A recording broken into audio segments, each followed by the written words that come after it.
आज अपन बात करेंगे बीएससी नर्सिंग क्या है, कैसे करते हैं, कौन सी यूनिवर्सिटी कराती है, इसके बारे में फुल डिटेल बात करते हैं। बीएससी नर्सिंग करने के लिए हमें RUHS एंट्रेंस एग्जाम देना पड़ता है, यानी कि हमें राजस्थान गवर्नमेंट से बीएससी नर्सिंग करना है तो RUHS Rajasthan health university of Jaipur, इसका 12th के बाद, यानी कि जिन विद्यार्थियों के पास 12th के अंदर साइंस बायो है वो इसके लिए एलिजिबल है, 50% मार्क्स है। उसके बाद में RUHS फॉर्म निकालता है एंट्रेंस एग्जाम बीएससी नर्सिंग, वो फॉर्म आपको फिल करना है और आपका एक रिटन एग्जाम होगा और उस एग्जाम के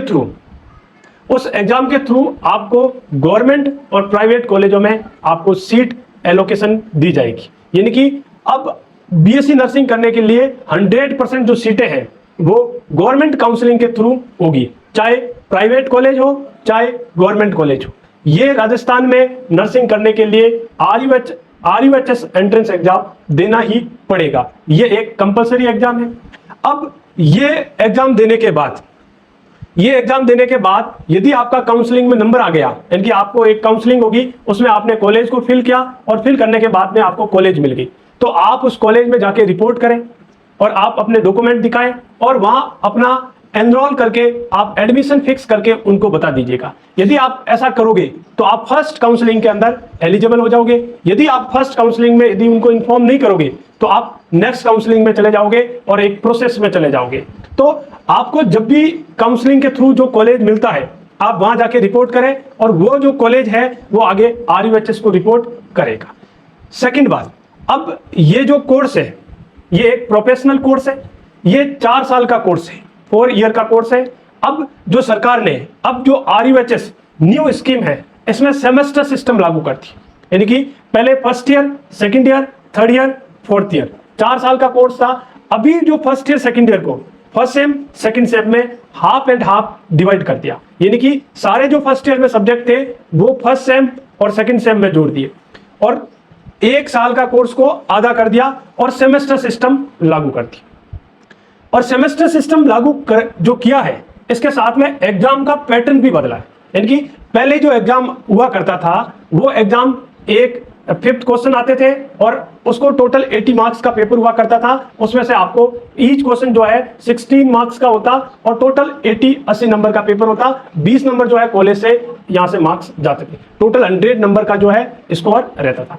अब जो न्यू स्कीम है इसमें चेंज कर दिया, इसमें एग्जाम सेमेस्टर सिस्टम भी लागू कर दिया और पैटर्न भी बदल दिया। पैटर्न के अंदर फर्स्ट जो क्वेश्चन है 10 क्वेश्चन है वो MCQ रखे, फिर fill in the blanks, match, very short, medium और लॉन्ग, इस तरीके से जो सिंप्लीफाई किया है ये नया चेंज किया। और इसके साथ में जो पहले पेपर 80 नंबर का हुआ करता था अब उसी पेपर को 75 मार्क्स का कर दिया और 75 मार्क्स में से 50% जो मार्क्स है वो बच्चे को लाने कंपलसरी है, यानी कि वहां पे 50% लाएगा तो ही जो बच्चा है उस एग्जाम में पास होगा। और ये जो कॉलेज के थ्रू जो नंबर जाने थे वो 25 नंबर कर दी। और इसमें भी एक इंटरेस्टिंग चीज को ऐड कर दिया कि सारे जो ओवरऑल क्लास के सारे जो बच्चे हैं उनका 75 मार्क्स से ज्यादा नहीं भेजना।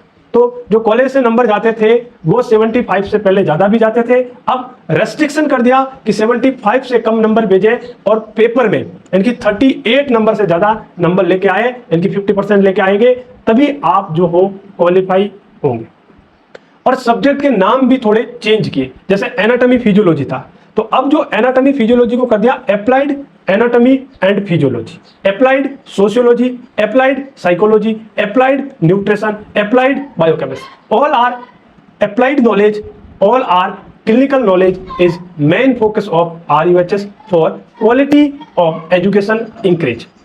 इसके साथ ही आपको इन सब्जेक्ट के अंदर कॉलेज के थ्रू सारा जो है आपको अटेंडेंस रखनी है, सारा आपको एक सिस्टम डिसिप्लिन के साथ में आपका रिकॉर्ड मेंटेन किया जाएगा। तो ये एक बीएससी नर्सिंग के बारे में मैंने आप लोगों को बताया है कि बीएससी नर्सिंग 12th के बाद आप कैसे एडमिशन लें और एडमिशन हो जाने के बाद 4 साल यानी कि 8 सेमेस्टर तक आप किस तरीके से पढ़ोगे, कैसा पेपर होगा, कैसे आपको मार्क्स लाने हैं और आगे आपको क्या करना है। तो आप बीएससी नर्सिंग कर जाने के बाद यानी कि आपका पूरा क्वालिफाई हो गया, आपने बीएससी नर्सिंग पास कर लिया, तो बीएससी नर्सिंग पास होने के बाद में जो राजस्थान नर्स काउंसिल है उसके अंदर आपको रजिस्टर्ड किया जाएगा और एक लाइसेंस नंबर दिया जाएगा। उस लाइसेंस नंबर में आपको एक RN रजिस्टर्ड नर्स और एक RM रजिस्टर्ड मिडवाइफ नर्स, ये एक सर्टिफिकेट देंगे, ये राजस्थान नर्स काउंसिल देगी। और ये जो सर्टिफिकेट है आपको उस प्रोटोकॉल के तहत हर 4-5 साल के बाद में रिन्यू करवाना है, यानी कि आपको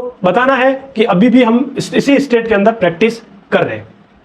चाहे आप प्रैक्टिस कर रहे हो चाहे नहीं कर रहे हो, आपको रिन्यू करवाना पड़ेगा। इसके लिए उन्होंने फीस जारी कर रखी है और ये सारा सिस्टम ऑनलाइन कर चुके हैं। उसके साथ में जो आपको डिग्री है, जो आपको प्रोविजन है, जो सारी मार्कशीट है, सारा जो रिजल्ट है वो देती है RUHS, Rajasthan university of health science, जिसका हेडक्वार्टर जयपुर में है। ये आपको डिग्री देगा।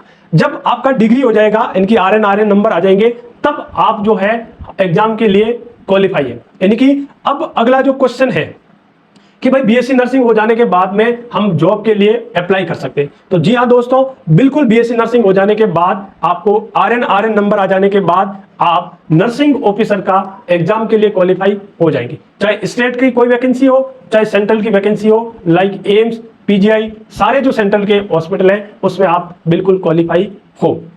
साथ ही यदि आप उस टेस्ट की तैयारी करते हो, तो उस टेस्ट की तैयारी करते हो और आप उसमें सेलेक्ट हो गए तो एज ए आप नर्सिंग ऑफिसर बन के जॉब करोगे। Nursing officer as a 2nd grade job, इसमें बहुत अच्छा खासा पेमेंट मिलता है। अभी जो है, अभी अपन जो ये वीडियो रिकॉर्ड कर रहे हैं 2024 के अंदर, तो 2024 में अप्रोक्स 80,000 जो है एम्स सेंट्रल हॉस्पिटल आपको सैलरी देता है, यानी कि आपका बहुत अच्छा स्कोप है। सेकंड क्वेश्चन है कि सर आपने तो बता दिया कि स्टेट यानी कि राजस्थान के अंदर नर्सिंग कैसे करें। ऐसे ही हर स्टेट का अपना अपना एक काउंसिल है और उस काउंसिल का एक एंट्रेंस एग्जाम है और उस एंट्रेंस एग्जाम के थ्रू उस स्टेट से आप चाहे गवर्नमेंट कॉलेज हो चाहे प्राइवेट कॉलेज हो उसमें आप एडमिशन ले सकते हैं। ठीक, धन्यवाद।